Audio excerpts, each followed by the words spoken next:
Ahí ya debería haber empezado, ¿no? Sí, sí, estamos perfectos. Ok. Yo voy a apagar la cámara en este rato para poder aumentar la fluidez de mi conexión y, bueno, cualquier cosa me van interrumpiendo, ¿ok? Entonces, como vimos la semana, o sea, el martes pasado, la idea de la regulación ventilatoria es justamente tratar de entender el cómo podemos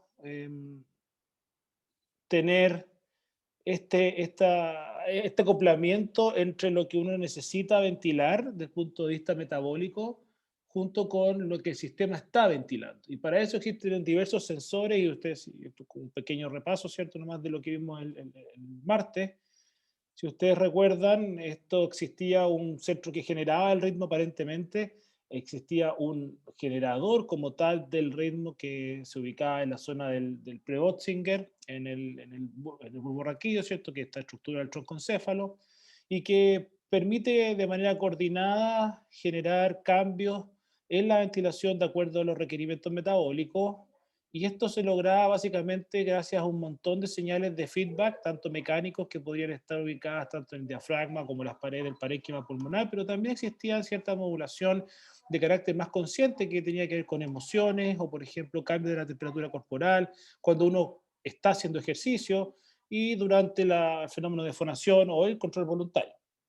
Ahora, cómo se regula este fenómeno, ¿cierto?, de la ventilación? Básicamente habíamos dicho que esto tenía el origen en lo que se denomina como la quimiorecepción, y como su nombre lo indica, era básicamente estar midiendo los cambios en los componentes químicos de la sangre, ya sea CO2, oxígeno o la acidez de la misma sangre, por órganos y estructuras especializadas que se conocen como quimioreceptores. El martes pasado vimos los quimioreceptores que estaban alojados en la periferia del sistema, ¿cierto? Que se llaman los cuerpos carotídeos, ¿ya? Principalmente sensores de oxígeno, si se recuerdan lo que revisamos, y existía una pobre respuesta al CO2 por parte de estos quimioreceptores periféricos, lo que hacía inmediatamente hipotetizar de la existencia de otro tipo de sensor que estuviese o que fuese quizás más dedicado a lo que tenía que, o a lo relativo con el sensing de CO2. Y en este caso es donde aparecen las estructuras centrales, que se denominan quimioreceptores centrales, los cuales vamos a revisar hoy, que tienen una particularidad que son extremadamente sensibles al CO2 y por lo tanto son extremadamente sensibles a los cambios de pH. Esta vez, como están ubicados al interior del cerebro, los cambios que ellos están midiendo no responden directamente a los cambios de lo que puede estar ocurriendo segundo a segundo en el pH sanguíneo, sino más bien los cambios en el pH del líquido cefalorraquídeo, ¿ya? Es decir, el líquido que está bañando completamente el cerebro. Ahora, dijimos que el centro generador o este centro integrador de señales que es capaz de generar el patrón rítmico de la ventilación se ubica en la parte ventral del troncoencéfalo, en una estructura que se conoce como el núcleo Prebotzinger, pero también vimos que existían un montón de otras neuronas que estaban, ¿cierto?, contribuyendo a la modulación de cada ciclo, ¿ok? Pero el ritmo como tal se genera en la zona del Prebotzinger, ¿no? En esta zona de acá. Del punto de vista de la regulación metabólica, también esto lo vimos cuando uno está generando cierto tipo de actividad, cuando los músculos están activos, se están contrayendo, existe un aumento de la ventilación, que es lo necesario para poder favorecer el movimiento locomotor, ¿cierto? Ya que existe un aumento del requerimiento metabólico de la fibra muscular. En la misma fibra muscular existen aferencias sensoriales que le indican de alguna forma al cerebro y en este caso particular al centro generador que existe esta actividad locomotora aumentada y que se requiere aún más aumentar tanto la frecuencia respiratoria como la amplitud de cada ciclo. ¿Para qué? Para generar un aumento del contenido de oxígeno en la periferia. Ahora, para evitar que exista una alcalosis metabólica asociada a este aumento agudo de la parte respiratoria, es que justamente existen estos sensores que están revisando minuto a minuto, o perdón, mejor dicho, segundo a segundo, los niveles tanto de oxígeno y de CO2 que tiene la sangre arterial y regulan de manera negativa, ¿cierto?, al centro generador del ritmo cuando estas señales se ven aumentadas, sobre todo la excreción de CO2, porque ya eso produce una alcalinización. Ahora, estos quimioreceptores periféricos, muy sensibles a hipoxemia, a lactato, a flujo y entre otras cosas, pero muy poco sensibles a CO2, hacen pensar que existe una estructura que debe, de alguna forma, regular la parte central del sistema y admitir a alguien que está cerca. Existen, como yo les comentaba, estos receptores o quimioreceptores que se ubican justamente al interior del cerebro. Los quimioreceptores son núcleos cerebrales conformados por un grupo limitado de neuronas, por lo general siempre son 1000, 2000 neuronas, y otros un poco más grandes, pero otros un poco más pequeñas, pero en realidad existen varias zonas del cerebro, dentro del cerebro, que tienen la capacidad de generar una respuesta durante estimulación con pH ácido. Sin embargo, esta estructura particular que es conocida como el núcleo retrotrapezoide, ha sido demostrado como uno de los principales áreas de quimiorecepción, ya que si tú eliminas esta zona del cerebro, selectivamente con algunas técnicas que yo les voy a mencionar hoy día, la respuesta ventilatoria pareciera ser que se elimina por completo. Por lo tanto, esto hace suponer que esta es la zona más importante dentro del cerebro para la quimiorecepción y los efectos ventilatorios. Este núcleo retrotrapezoide, o RTN, como lo van a ver en la mayoría de los dispositivos, ¿cierto? Está ubicado particularmente en la superficie ventral del bulbo raquídeo, y si se fijan está en estrecho contacto con todo el grupo respiratorio ventral, que justamente lo está compuesto por todas estas neuronas que ya revisamos un poco, el núcleo Botzinger, pre-Botzinger, y donde están todas estas neuronas que pueden regular tanto la parte inspiratoria como la parte expiratoria. Entonces está ubicado en una cierta región bastante estratégica, anatómicamente hablando, del punto de vista de la anatomía del troncoencéfalo, ¿ya?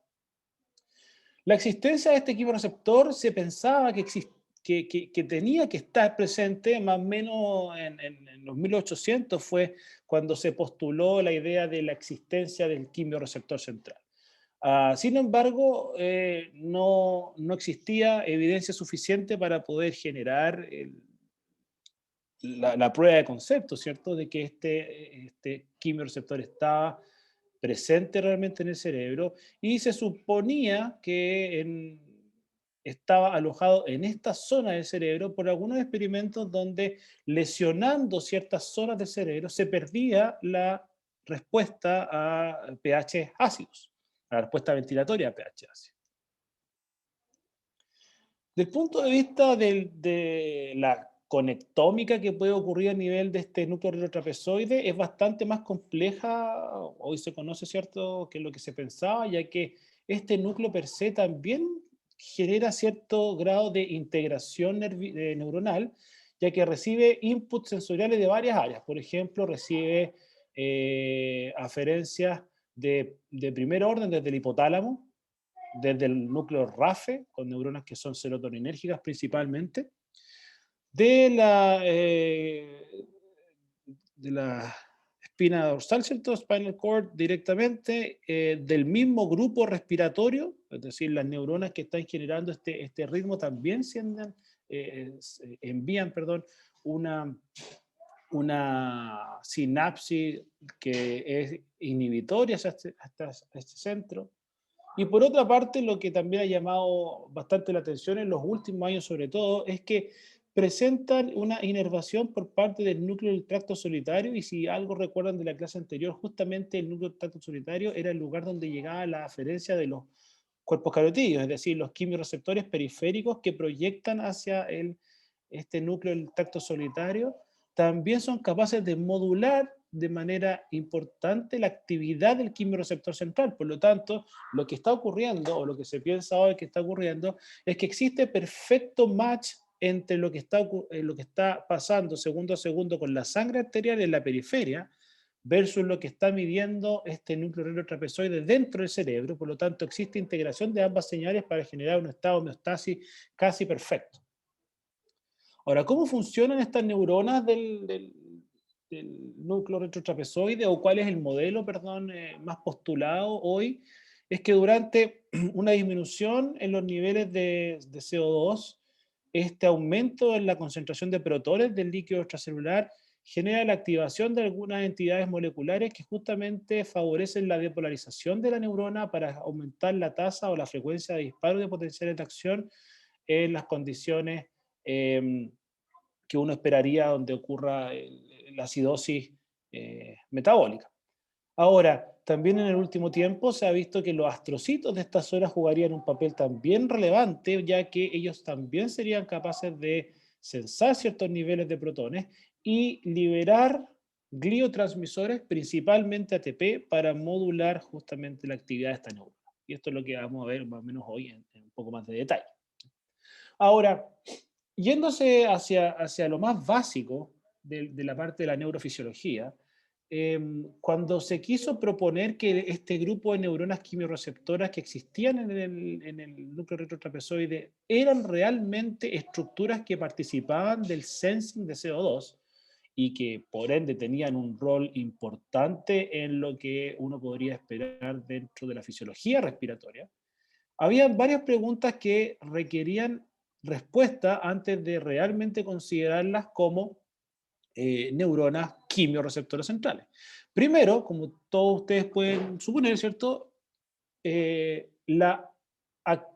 neuronas debiesen ser activadas por un estímulo hipercápnico, es decir, si existe un animal que está ventilando con una mezcla que esté rica en CO2, estas neuronas debiesen activarse. Ese es el primer postulado.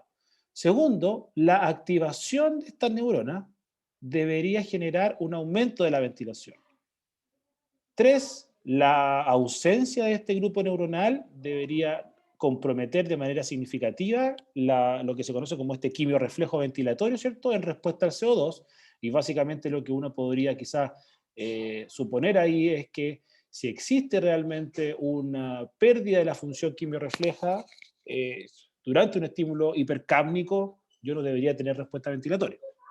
Y lo último es que estas neuronas tenían que ser capaces de detectar de manera local, es decir, en preparaciones un poco más aisladas de este grupo neuronal, los cambios que son locales en tanto de CO2 o, en este caso, pH. Respecto del primer punto, la evidencia muestra, esto ya viene del 2004, donde aparecieron los primeros trabajos en Nature Neuroscience, del grupo de Dan Mulkey en Connecticut. Lo que ellos encuentran es que si ellos toman una preparación bastante interesante desde el punto de vista experimental, que se llama el troncoencéfalo en block, que es básicamente tomar el cerebro de un roedor, sacarlo obviamente del cráneo y montarlo completo en un sistema de perfusión con buffer fisiológico, uno puede acceder directamente a la actividad eléctrica de ese grupo de neuronas y puede ir cambiando lo que en teoría el animal podría estar respirando a través de la modificación de los porcentajes de CO2 del medio que lo perfunde. Y si ustedes se fijan acá, cuando esto están registrando la neurona, ¿cierto? Son espigas por segundo, y acá abajo tienes los porcentajes de CO2. Cuando tú aumentas el nivel o el porcentaje de CO2, inmediatamente existe un aumento de la actividad eléctrica de esa neurona. Cuando ellos disminuyen los porcentajes de CO2, esta neurona tiende a silenciarse, vuelven a subir los porcentajes, etc. Por lo tanto, esta fue probablemente la primera prueba de que este grupo de neuronas que se ubicaban en esta zona particular del cerebro presentaban sensibilidad al CO2. Ahora, luego de haber visto esto, la pregunta quizás más relevante desde el punto de vista de la neurofisiología era justamente cuál es el fenotipo de esta neurona, para justamente poder identificarla respecto del resto de neuronas que coexisten dentro del cerebro. Ustedes, como pueden haber visto, ¿cierto?, en el capítulo de neuro, en el cerebro existe un montón de distintas neuronas y muchas veces hay más de un tipo neuronal en la misma zona coexistiendo, por lo tanto es bastante complejo desde el punto de vista del fenotipo, incluso del genotipo de estas neuronas, tratar de identificarlas para poder hacer cualquier tipo de experimento un poco más complejo, ¿cierto? Las características de estas neuronas afortunadamente han sido bastante bien descritas. Acá yo les muestro, este es un corte, ¿cierto?, transversal de una sección del bulbo raquídeo. Estos son ratones, y acá este es la superficie de la médula ventral, es decir, en la parte inferior del bulbo raquídeo. Y acá tenemos una doble inmunofluorescencia donde está marcado el factor de transcripción FOX2B, que es un factor de transcripción maestro de varios genes, no tiene una ruta muy específica, y todos estos puntos que se ven acá rojos, ¿cierto?, son núcleos de neuronas que son, o se conocen como FOX2B positivas, y en verde está la tirosina hidroxilasa, y que ustedes pueden ver acá que esta zona que se conoce como C1, que están todas estas neuronas verdes. Y la neurona que es o que presenta esta identidad de quimiorreceptora dentro del núcleo retrotrapezoide es una neurona que es FOX2B positiva, TH negativa. Por tanto, son todos estos grupos neuronales que aparecen en esta zona. Ahora, ¿por qué me gusta particularmente esta fotografía?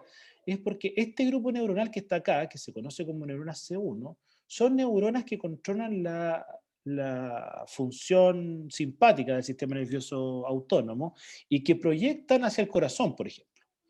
Y esto demuestra que efectivamente el coupling, ¿cierto?, este acoplamiento de la función respiratoria y cardiovascular, independiente que fisiológicamente uno conoce que están estrechamente relacionadas, anatómicamente también están muy relacionadas, y pudiese existir regulación recíproca tanto de este grupo neuronal hacia este grupo neuronal y viceversa. Es decir, que durante ciertas condiciones donde la función cardiovascular exclusivamente se ve comprometida y se requiere la participación del sistema nervioso autonómico, quizás también pueda existir una regulación hacia la zona de quimiorrecepción ventilatoria.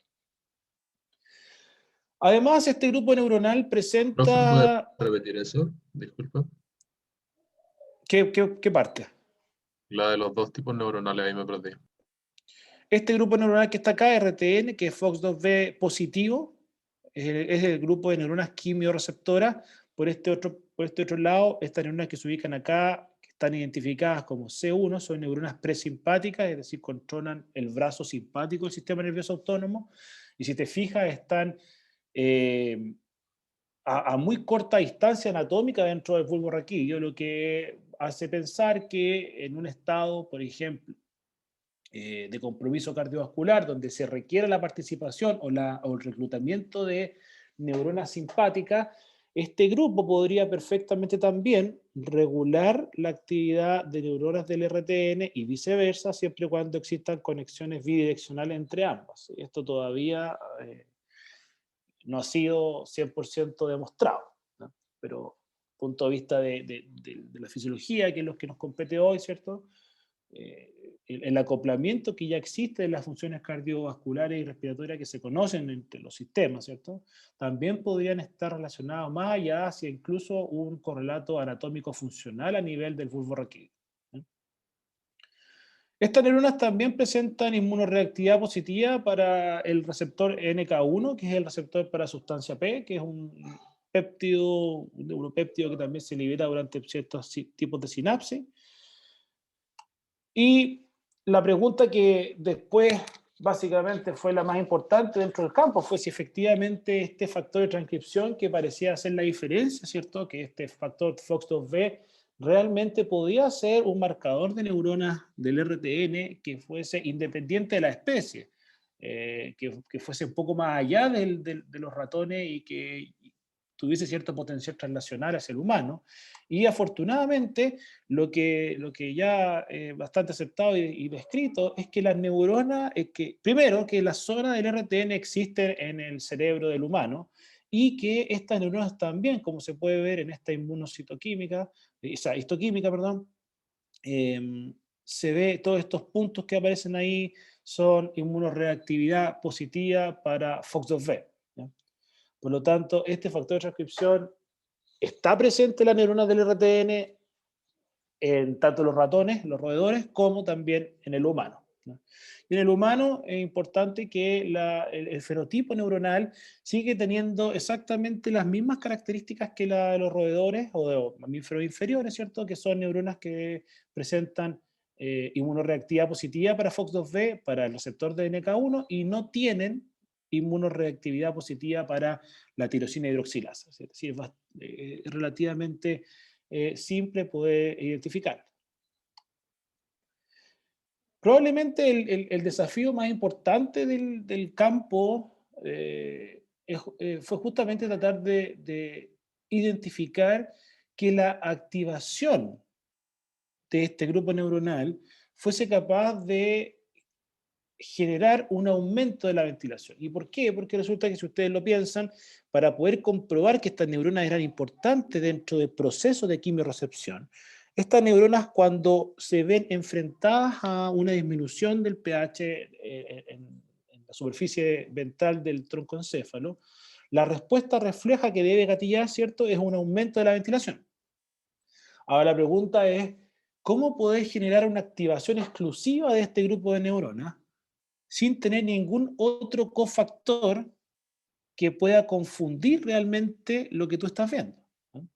¿Quién puede comentar al respecto? ¿Quién tiene una idea de cómo podríamos tratar de hacer un experimento que nos permitiese estimular ese grupo de neuronas sin nada que pueda confundir el tipo de respuesta? Es decir, una estimulación exclusiva de esas neuronas. ¿Quién tiene una idea?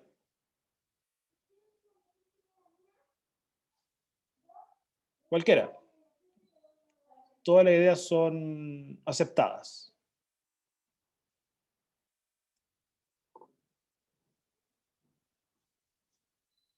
¿Alguien?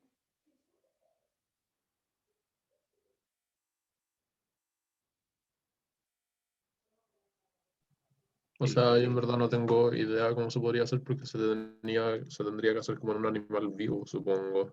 Exacto, muy bien. Eso es lo primero. Ahí estamos absolutamente de acuerdo. Lo que hay que hacer es que hay que Entonces, tener un animal vivo y tratar de estimularlo, ¿cierto?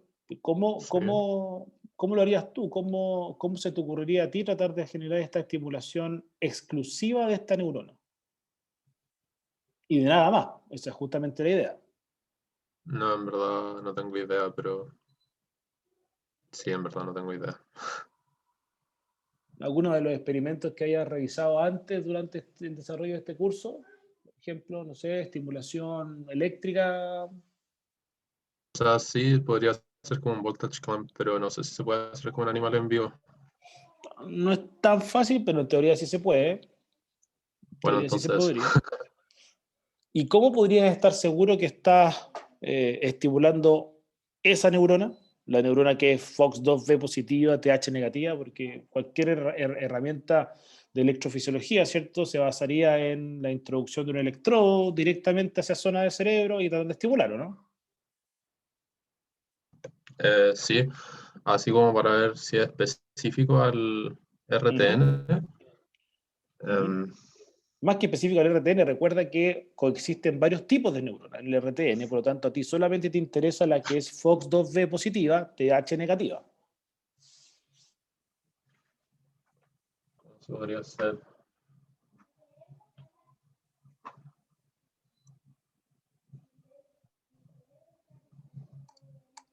No, ni idea. Esta aproximación, que es la que era, podríamos decir, la aproximación más clásica de la neurofisiología años atrás, ¿cierto? Era basado en algo que estábamos recién discutiendo, ¿cierto? En la implantación de un electrodo y que permite hacer una estimulación de campo donde se estimulan todas las células que están en la vecindad de este electrodo. Esto es lo que se conoce como estimulación eléctrica. Pero el problema, como yo te comentaba, es que en esta situación, si bien tú puedes posicionar el electrodo directamente sobre el RTN, vas a estar estimulando todo tipo de célula presente en el RTN, no solamente las neuronas que pueden ser las FOXP2B positivas, TH negativas, que eran las que supuestamente son las que generan este proceso de quimiorrecepción, sino que también otro tipo de neuronas y además otro tipo de células como astrocitos, microglía, etc. ¿Cierto? Esto hace pensar que No si se uno... pueden como afectar los astrocitos para ver que esas neuronas estén liberando los neurotransmisores, como ¿Cómo? de alguna forma, ¿Cómo? afectar los astrocitos para que no estén como quitando los neurotransmisores del espacio Sí, interneuronal sí, y sí, también. así como ver si estoy como afectando a esas neuronas en específico, o sea, esa es mi idea. O sea, podríamos tratar de silenciar los astrocitos, eso se podría hacer, pero el problema es que cualquier transmisor que el astrocito estuviese ayudando, ¿cierto?, a eliminar desde el clip sináptico, podría activar también a la neurona del RTN quimiorreceptora, pero también podría activar a la neurona del RTN que no es quimiorreceptora. Por lo tanto, tenemos un poco el mismo problema asociado a la estimulación eléctrica, que es decir, podemos activar y podemos ver un efecto, pero no sabemos si específicamente ese efecto responde a cambios de actividad de la neurona que se supone que es la quimiorreceptora. Esa es la gran clave y el gran problema que ha existido siempre en esta zona del cerebro, ¿no? Ahora, hace un par de años atrás, el grupo de Boyd en Stanford encontró una proteína que se llama channel rhodopsin, no sé si la han escuchado, pero es un canal catiónico inespecífico, es decir, deja entrar sodio, calcio, pero que tiene una particularidad muy interesante, que es un canal iónico que es sensible a luz, particularmente a luz azul. Es decir, si yo coloco un haz de luz directamente sobre este canal se abre, deja entrar sodio y ustedes saben lo que pasa cuando entra sodio en una célula excitable. Se depolariza y genera potenciales de acción. Por lo tanto, en estricto rigor, si yo tuviese la posibilidad de, en este núcleo del cerebro, colocar esta proteína solo en las neuronas que a mí me interesan, y después coloco un láser y las ilumino con luz azul, solo voy a generar el aumento de actividad de este grupo neuronal, ¿cierto? Donde yo selectivamente pude colocar esta proteína y no en neuronas o en otros tipos celulares que están justamente en zonas adyacentes a donde están estas neuronas quimiorreceptoras. ¿Están todos de acuerdo en eso? ¿Cierto? Bueno, esto es lo que se conoce hoy como estimulación optogenética.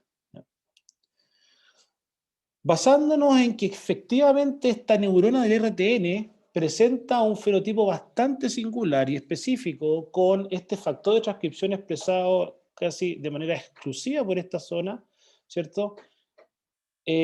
Uno puede diseñar un vector lentiviral que contenga la expresión, ¿cierto?, de esta proteína, de este canal iónico, channel rhodopsin, detrás justamente del promotor de FOXP2B, que en este caso se conoce como PRSX8.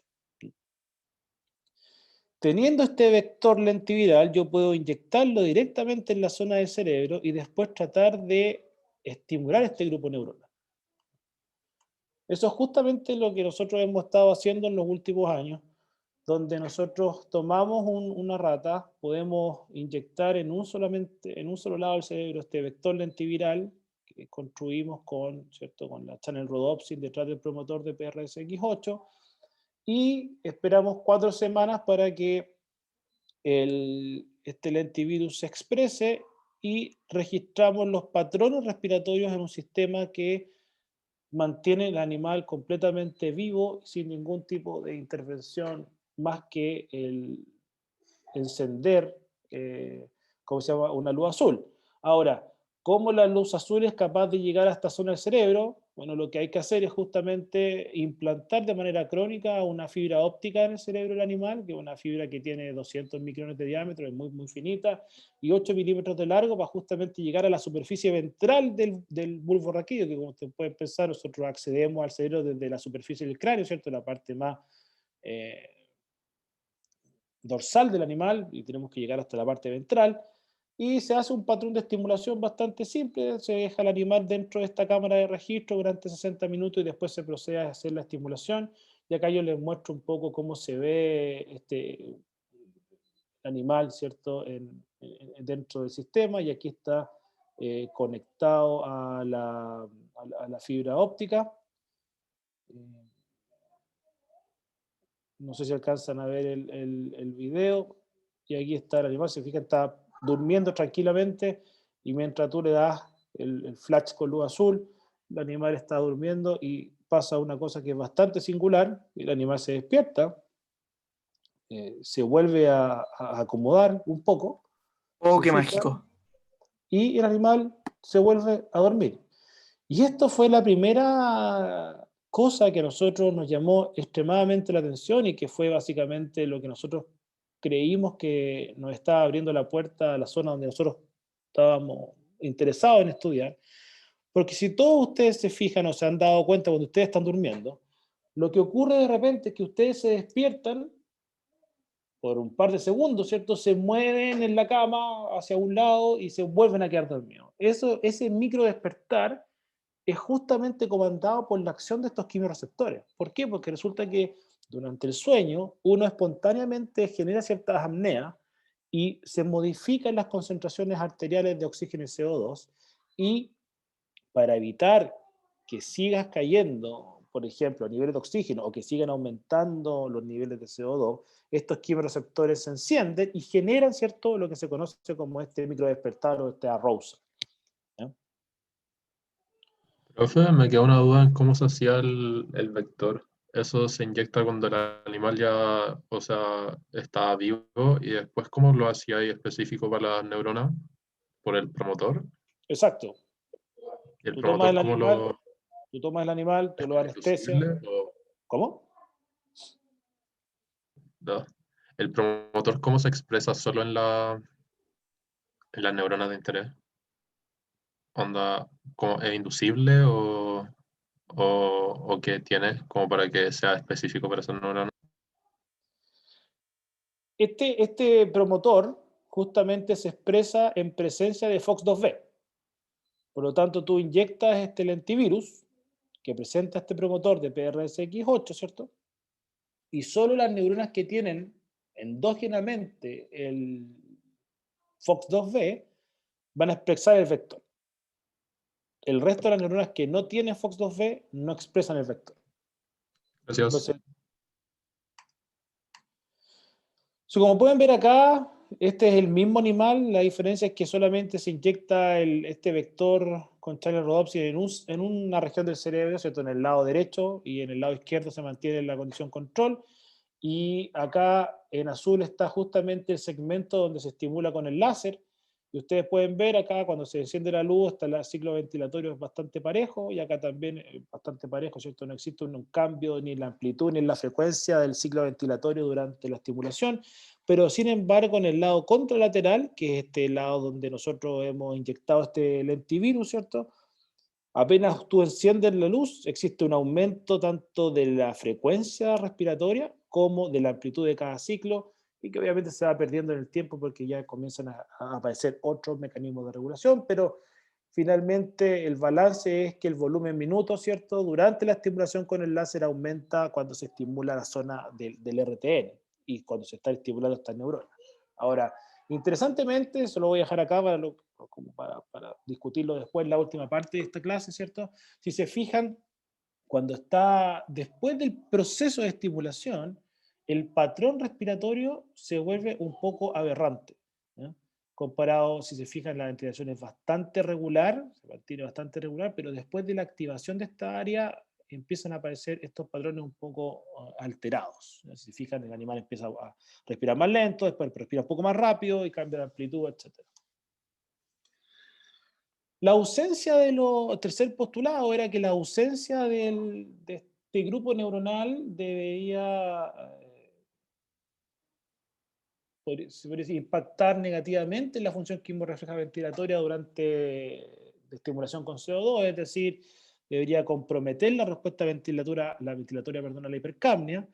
Y para esto nosotros lo que hicimos fue utilizar una toxina y básicamente diseñamos esta toxina que se llama saporina y la conjugamos con sustancia P. ¿Y por qué con sustancia P? Porque si se recuerdan, estas neuronas del RTN presentaban el receptor NK1. Por lo tanto, lo que hace esta toxina al ir conjugada con esta sustancia P es que la sustancia P se une directamente al receptor de NK1 y la toxina después es endocitada y afecta la maquinaria metabólica de la neurona y esta degenera sin generar un proceso inflamatorio, que es lo más llamativo de esto, en teoría. Hicimos una aproximación bastante similar a la que yo le había comentado anteriormente. Nosotros inyectamos la toxina, se esperan 4 semanas para que la toxina llegue a un nivel importante de generación del grupo neuronal y medimos la función quimio-refleja ventilatoria en estos animales. Y lo primero que les muestro acá, es cierto, es una inmunofluorescencia contra FOX2B y contra TH. ¿Por qué? Porque queríamos estar seguros que no existían efectos sobre las neuronas que eran TH positivas, si se acuerdan que esas no son neuronas quimioreceptoras. Y lo que se ve acá es el grupo que está tratado con la toxina versus el grupo tratado con el vehículo, y se puede observar que existe una disminución importante en el número de neuronas FOX2B positivas y TH negativas cuando se inyecta esta toxina en el núcleo retrotrapezoide. Ahora, ¿por qué no se logra una eliminación total del grupo? Bueno, nosotros tratamos de utilizar una dosis que no es muy grande desde el punto de vista de su concentración, y eso responde a estudios previos donde se ha visto que la eliminación total de neuronas FOX2B positivas, TH negativas de esta zona del cerebro es letal, ¿no? Es decir, si tú las eliminas todas, el animal muere a las 12 horas post cirugía. Del punto de vista de la función, ¿cierto? Lo que nos interesaba a nosotros era básicamente demostrar que la respuesta quimio-refleja con CO2, es decir, si yo coloco CO2 al animal despierto y veo su respuesta, su patrón ventilatorio era modificado a través de la eliminación de este grupo neuronal. Y acá ustedes tienen, esta es la respuesta normal de un animal control, ¿cierto? Esto es la fracción inspirada de CO2, esto es lo que nosotros estamos respirando actualmente todos en nuestras casas. Esto es un ciclo de amplitud ventilatoria normal, y ustedes se fijan cuando nosotros modificamos la fracción inspirada ahora para que contenga un 7% de CO2, si se dan cuenta, el ciclo ventilatorio aumenta en amplitud y también aumenta en la frecuencia. Y en este lado están animales que fueron tratados con la toxina, y si se fijan, esta es su ventilación a fracción inspirada del CO2 normal, y esto es lo que ocurre con la fracción inspirada del 7%, si se fijan, básicamente es igual a la respiración durante la fracción inspirada del 0.03, por lo tanto se pierde la capacidad de responder ventilatoriamente al aumento de CO2 cuando tú eliminas un porcentaje importante de neuronas quimioreceptoras del RT. Lo último importante para poder ya definir que esto sí o sí era parte del sistema, ¿cierto? Era identificar que esta neurona era capaz de detectar cambios aislados en tanto en los niveles de CO2 o pH, y acá lo que se realizó fueron estudios en rebanadas de cerebro, es decir, se saca una rebanada del troncoencéfalo, se mantiene en un microscopio, ¿cierto?, con cierto flujo de líquido cefalorraquídeo artificial, y se puede ir modificando el contenido de pH de este líquido que perfunde esta rebanada, al mismo tiempo que se está registrando la actividad neuronal. Y ustedes pueden ver que cada vez que se baja de pH 7,8, por ejemplo, a pH 7, existe un aumento importante de la actividad de esta neurona. Después, cuando yo subo el contenido, o sea, el valor de pH, es decir, alcalinizo la solución, la actividad inmediatamente cae, y así. y lo importante es que también se valida con una inyección de sustancia P.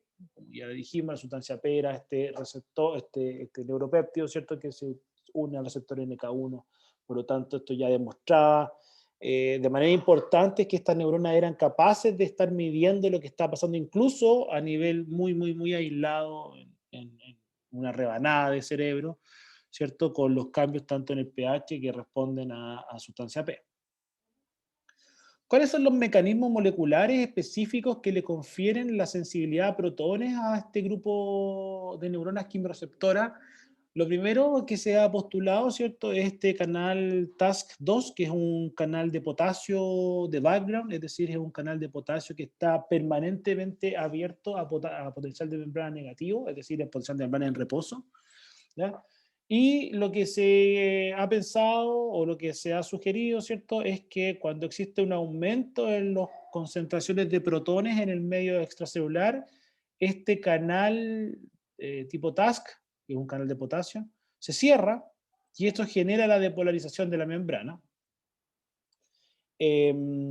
Y esto se ha demostrado, ¿cierto?, la evidencia de que este canal era sensible a protones es del 98, por Reyes y Lasdusky, JVC, y después ya se hicieron otro tipo de experimentos donde se demostraba que en punto de vista de neuronas, ¿cierto?, cuando hay cambios de los niveles de pH, la actividad o la corriente que se mueve a través del canal tipo TASC va cambiando, y que principalmente este canal tipo TASC se cierra durante acidificación. En ratones transgénicos se ha podido estudiar la localización específica de grupos neuronales que son o que presentan una alta reactividad contra TAS2, y lo que se puede observar acá en esta figura, ¿cierto? Esta es un trozo del cerebro a nivel del cerebelo, ¿cierto? Y ustedes ven, este es el bulbo raquídeo, este es el troncoencéfalo y esta es la zona ventral, y como si se fijan acá todos estos puntos azules, que es beta-galactosidasa, que está revelando, ¿cierto?, la expresión del TAS, de este gen de TAS2, está en altos niveles de expresión, se podría decir, justamente en la superficie ventral, en la zona donde se supone está localizado el RTN. Por lo tanto, este grupo de neuronas está expresado ahí. Posteriormente, en un estudio publicado en 2013 en Journal of Neuroscience, el grupo de Douglas Bayliss lo que hace es justamente utilizar un ratón knockout para TAS2, y lo que se muestra acá en este gráfico, ¿cierto? Este es el potencial de membrana de estas neuronas del RTN respecto de la corriente, ¿cierto? Una curva IV. Lo que ustedes pueden ver acá es que efectivamente la eliminación del canal TASC2, ¿cierto?, con este ratón knockout, genera aproximadamente un 60-65%, según ellos, de reducción en las corrientes. Pero, si se fijan, independiente que esto sea así, ellos identifican ahora otro tipo de neurona que pareciera ser pH insensible dentro de este grupo neuronal. Pero lo más importante es que la respuesta quimiorrefleja no disminuye en un 100%.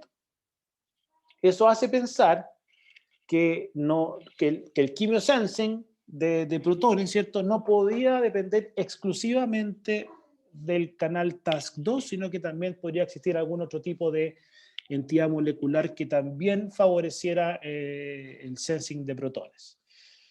Es así como se describe en el 2003 algunos receptores acoplados a proteína G, los cuales también presentaban sensibilidad a protón, y particularmente se identifica, ¿cierto?, a nivel de estas neuronas del RTN, la expresión de una variante que se conoce como GPR4, y aquí ustedes la pueden ver, ¿cierto? Esta inmunofluorescencia, esto es hibridación in situ.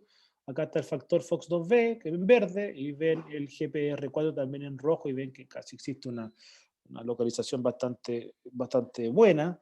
Y esto también se comprueba con PCR de célula única, donde ellos encuentran que está expresado el receptor GPR4 en todas las neuronas o sea, en todas las células que te presentaban el factor FOX2B, ¿ya? Importantemente, Cuando ellos ven o cuantifican el número de células también, ellos encuentran que dentro de este grupo, ¿cierto?, que se describe como neuronas pH sensitivas o pH insensitivas, existe un alto porcentaje de neuronas que son pH sensitivas, que justamente presentan expresión para el factor GPR4. Lo más importante es que cuando uno estudia, ¿cierto?, las respuestas ventilatorias de estos ratones, sobre todo en un ratón que es GPR4 knockout, ustedes se dan cuenta que acá está el control, ¿cierto? Este es el wild type, acá está el nivel de CO2. A medida que yo aumento el nivel de CO2, logro, ¿cómo se llama?, activar esta respuesta quimiorrefleja, ¿cierto? Existe un aumento de la ventilación, esto es flujo ventilatorio, ¿cierto?, registrado desde ratones. Versus el ratón GPR knockout, que si se fijan, la respuesta ventilatoria a la hipercapnia, es decir, a este aumento del CO2, es significativamente menor respecto del ratón wild type, ¿ya? Es decir, uno fija las curvas, ¿cierto?, volumen minuto versus el porcentaje de CO2. Esta es la respuesta normal de un ratón wild type y esta es la respuesta de un ratón que es GPR4 knockout. Si se fijan, muy parecido a lo que pasaba también con el TASC2, ¿cierto? La eliminación solo del TASC2 no elimina completamente la respuesta a la hipercapnia, la sola eliminación del GPR4 tampoco la elimina en un 100%, por lo tanto lo lógico era pensar que estas ambas entidades moleculares podían tener cierta relevancia. Del punto de vista del GPR4, que era en ese minuto, esto está hablando de 2015, era todavía bastante controversial porque la mayor parte de los investigadores en este campo pensaban o creían, ¿cierto?, que era solamente el TAS2 y nada más. Lo importante era tratar de estudiar, ¿cierto?, si en estos ratones knockout que no tenían el GPR4, si yo les volvía a colocar o insertar el gen del GPR4 a través de un vector viral justamente que se expresara en neuronas FOXP2B, se pudiese recuperar o no parte de la función ventilatoria, y eso fue justamente lo que hicieron estos autores, donde ellos, en el ratón GPR knockout, acá está en rojo, ¿cierto?, una pobre respuesta al CO2. Si yo les inyecto un lentivirus en el RTN que contiene el receptor GPR4 asociado, ¿cierto?, al promotor PRSX8, yo veo que la respuesta y la hipercapnia aumenta de manera considerable, ¿no? Ahora, la raya para la suma es justamente qué pasa cuando yo elimino todo, ¿cierto?, tanto GPR4 como TASC2, y esto también lo hizo el mismo grupo, ¿cierto?, grupo de Patrice Guyenet, y lo que ellos miran acá, ¿cierto? Ratones registrando volumen minuto, fracción inspirada de CO2. Estos son los animales controles. Ya vimos que la respuesta de la hipercapnia justamente es un aumento de la ventilación minuto.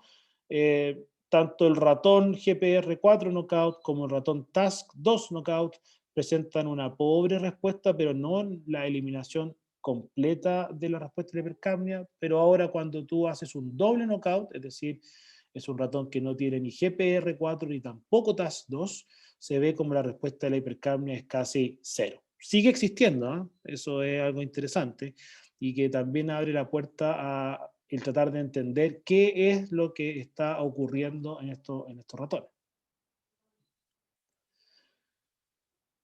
Justamente esta respuesta remanente que existe en este sistema durante el doble knockout de ambas proteínas, hace pensar que existen otros tipos celulares que puedan contribuir al sensing de CO2.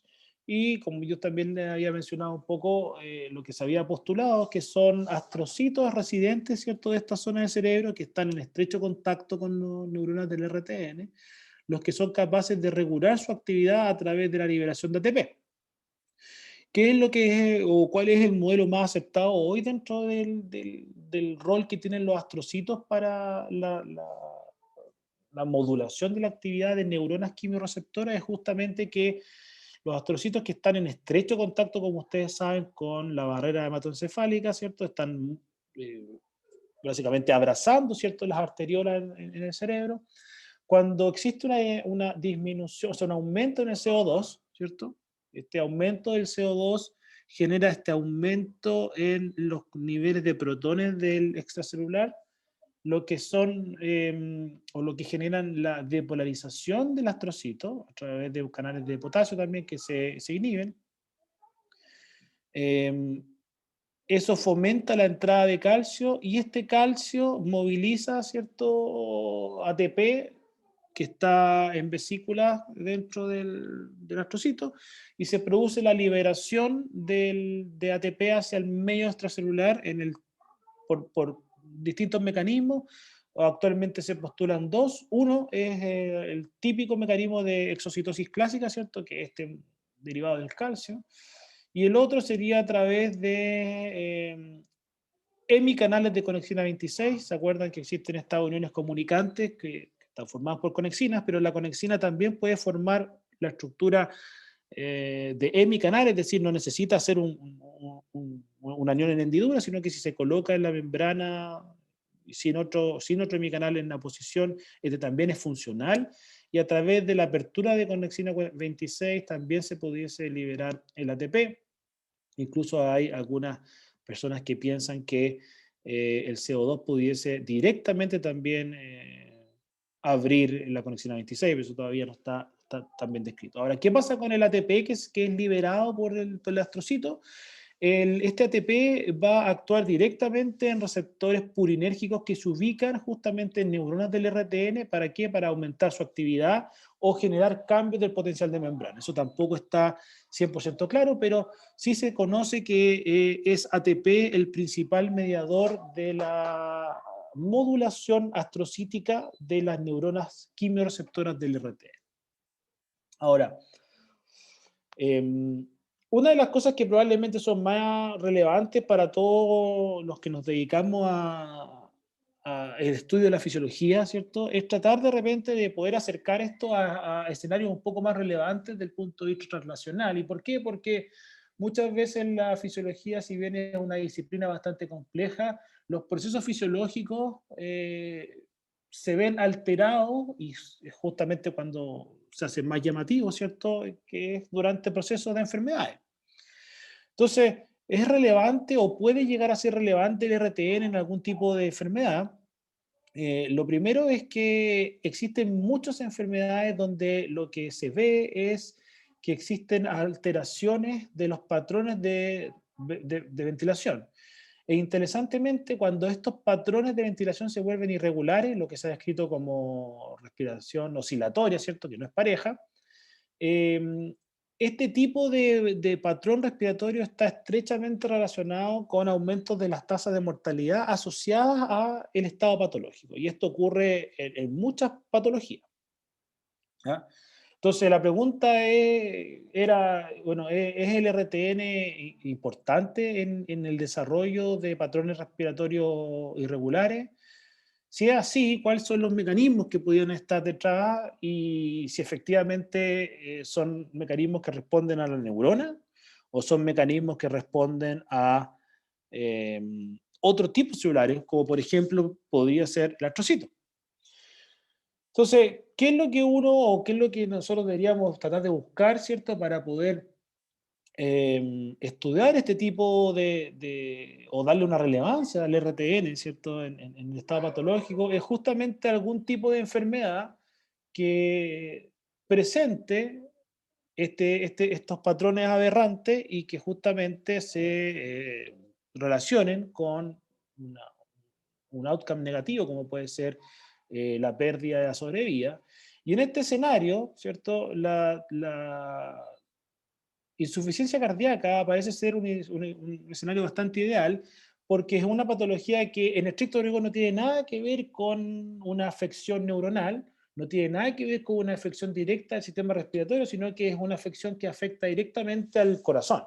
Por lo tanto, es interesante que en este tipo de estado patológico, que es la enfermedad cardiovascular con mayor prevalencia en la población mundial, eh, cuando existen patrones respiratorios aberrantes, eh, la sobrevida de estos pacientes disminuye de manera importante.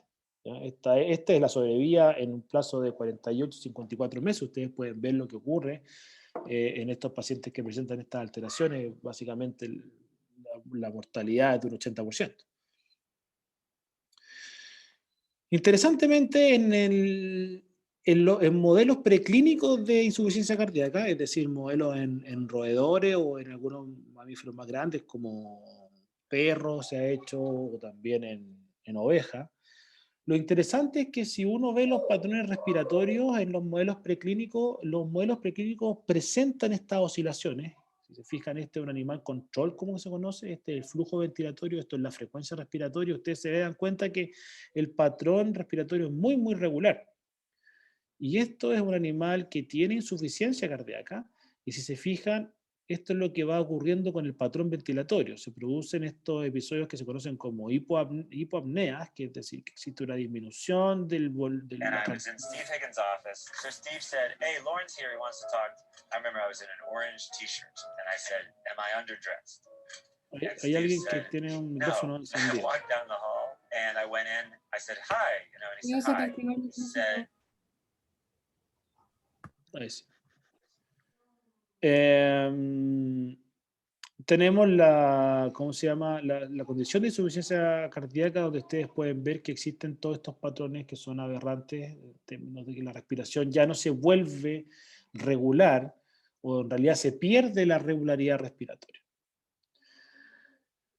¿Qué es lo que nosotros hemos visto en estos modelos? Es que justamente, si ustedes fijan, este es como un registro representativo de un animal con falla cardíaca. Esto es un suspiro, ¿cierto? Lo que ocurre después de un suspiro es que existe una apnea post-suspiro que es fisiológica. Después vuelve el ciclo normal, pero después empieza a aparecer la irregularidad. Ocurren apneas espontáneas, que justamente son las que son más nocivas desde el punto de vista del funcionamiento del mismo corazón, porque el corazón ya es un tejido que ya está dañado por la condición patológica. Por lo tanto, estas cosas le colocan más estrés de trabajo a ese corazón. Y si se fijan, utilizando la misma estrategia que yo les comentaba hace un rato, ¿cierto? Fue eliminar selectivamente este grupo de neuronas utilizando la saporina conjugada con sustancia P. Si se fijan, el número de apneas y de hipoapneas que están presentes ahora totalmente desaparecen, ¿no? Esta es la cuantificación, ¿cierto?, del índice que se utiliza para hacer esto, que es el índice de apnea y hipoapneas por hora.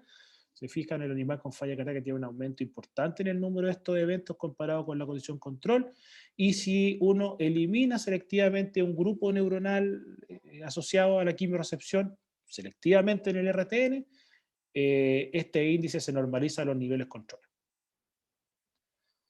Ahora, ¿qué es lo que está ocurriendo en el RTN? ¿Cierto? La lógica de cualquier persona que puede, ¿cierto?, trabajar o entender un poco de la fisiología respiratoria, como ustedes, ¿cierto?, que espero que eso hayan entendido al final de esta clase, es que al ser un sistema neuronal y son redes neuronales, uno debería esperar que en este escenario, ¿cierto?, la actividad de esta neurona haya cambiado.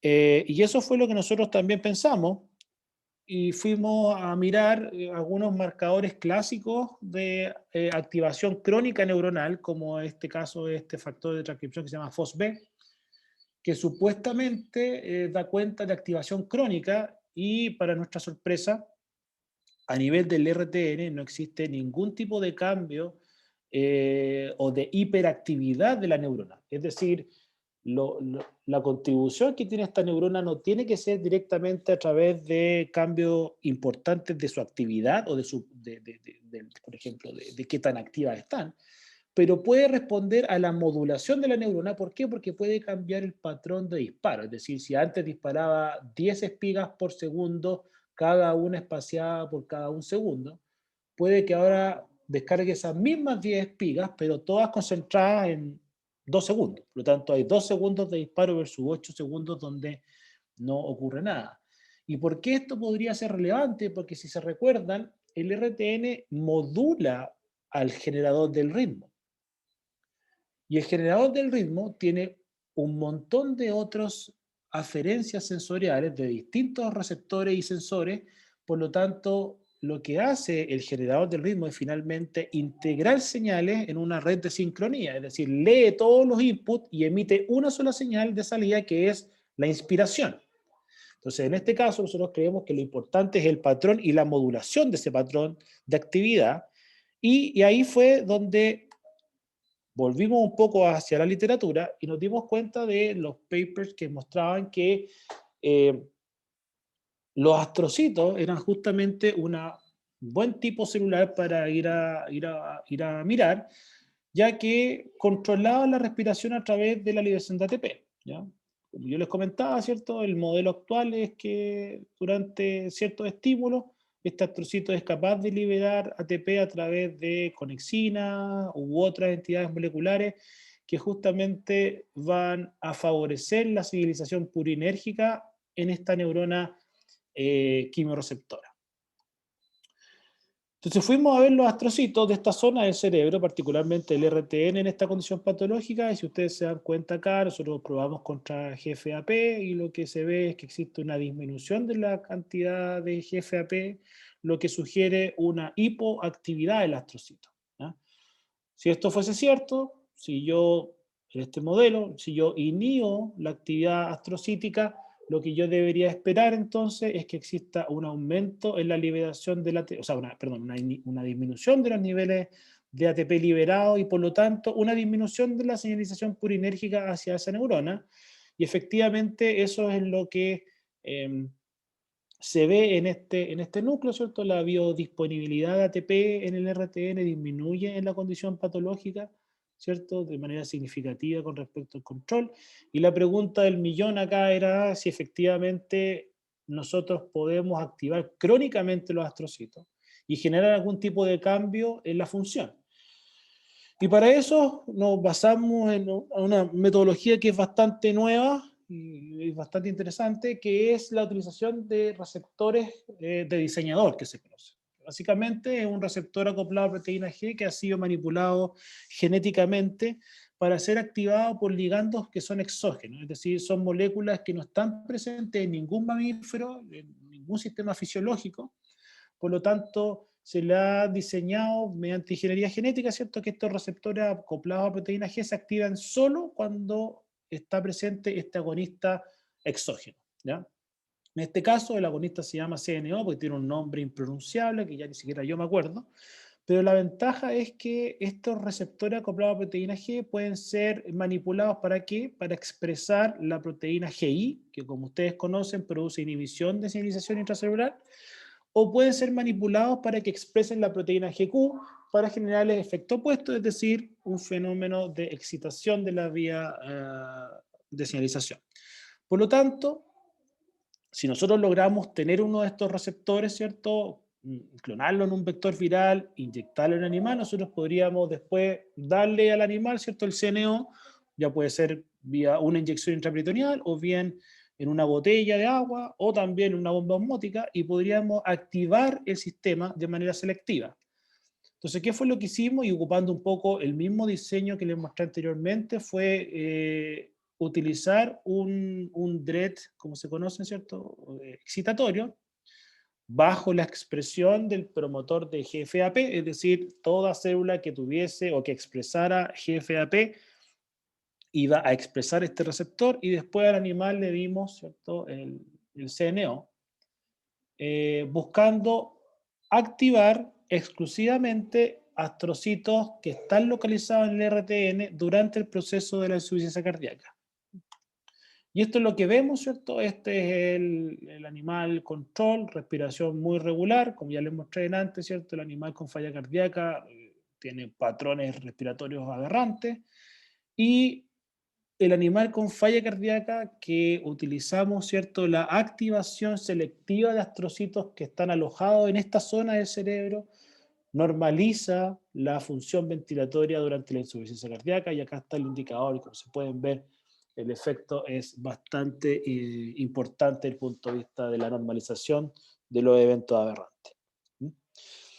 Entonces, eso es el final. Creo que la gracia o la idea mía era que ustedes tuvieran estas dos clases que están no están normalmente en ninguno de los libros que ustedes van a poder consultar, porque es lo que ha ido avanzando el campo en los últimos años, y también acercar un poco más que todo lo que uno trata de estudiar o trata de entender de la fisiología de los sistemas también puede ser aplicable justamente en contextos más bien patológicos, donde uno tiene que tratar de justamente utilizar los conocimientos que se han ido desarrollando durante décadas o más de décadas, incluso para poder resolver los problemas que hoy son importantes desde el punto de vista translacional, ¿no? Preguntas, comentarios.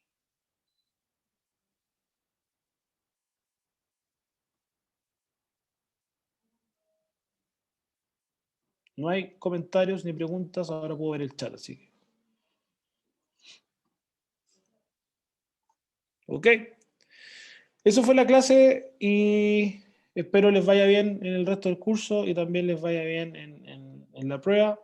Y cualquier cosa que, bueno, como les dije que necesiten, me pueden escribir directamente a mi correo o me pueden escribir a Claudio y él me va a entregar supuestamente su pregunta o sus inquietudes.